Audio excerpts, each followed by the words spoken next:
ঢাকার আইকনিক সড়ক পূর্বাচল হাইওয়ে ভাঙার পরিকল্পনা নিয়েছে মেট্রো রেল কর্তৃপক্ষ।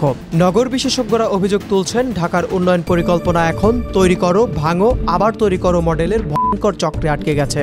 ঢাকা গাজীপুর নারায়ণগঞ্জ করিডোরের অন্যতম প্রধান এই যোগাযোগ পথ 2013 সালে নির্মাণ শুরু হলে 2018 সালের জানুয়ারিতে আধুনিকায়ন ও পুনর্নির্মাণ শেষ হয়। সে সময় মেট্রো রেল কর্তৃপক্ষকেও পরিকল্পনায় যুক্ত করা হয়েছিল, যাতে উভয় প্রকল্প সমন্বিতভাবে কাজ করতে পারে এবং জনদুর্ভোগ কমে।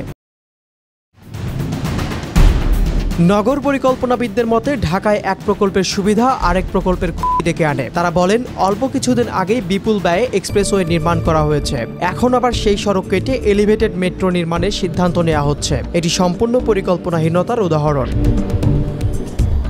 পরিবেশের উপর প্রভাব নিয়ে বিশেষজ্ঞরা সতর্ক করে বলছেন, 300 ফিট সড়কের পাশের জলাধার ও ড্রেনেজ ক্ষতিগ্রস্ত হলে শুধু পরিবেশই নয়, আশেপাশের এলাকার সাধারণ মানুষ পানি ও পরিবহন সমস্যায় পড়বে। অবশ্য বিশেষজ্ঞরা বলছেন, সড়কটি ভাঙার বদলে প্রযুক্তিগত সমাধানের বিকল্পও রয়েছে। এক বিশেষজ্ঞ বলেন, এয়ারপোর্ট থেকে কমলাপুর পর্যন্ত এমআরটি লাইন আন্ডারগ্রাউন্ডে নির্মিত হচ্ছে। একইভাবে কুড়িল থেকে কাঞ্চন পর্যন্ত লাইনটি নিচ দিয়ে নেওয়া হলে সামগ্রিক খরচ প্রায় সমান হবে। অন্যদিকে মেট্রো রেল কর্তৃপক্ষ জানিয়েছে, প্রকল্পের ডিজাইন এখনও রিভিউ পর্যায়ে রয়েছে। তারা বলছেন, কুড়িল থেকে কাঞ্চন ব্রিজ পর্যন্ত লাইনটি আন্ডারগ্রাউন্ড করলে খরচ বেড়ে যাবে 3 গুণ।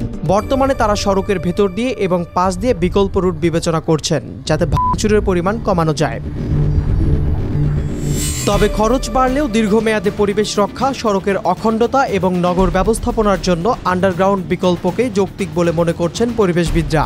নগর বিশেষজ্ঞরা সতর্ক করেছেন, পূর্বাচল হাইওয়ে ভাঙার সিদ্ধান্ত বাস্তবায়িত হলে নগর অর্থনীতি, পরিবেশ এবং জনজীবনে দীর্ঘমেয়াদী প্রভাব পড়বে। স্থানীয় অবকাঠামোর প্রতি অবহেলা ঢাকার নগরায়নের সবচেয়ে বড় চ্যালেঞ্জ।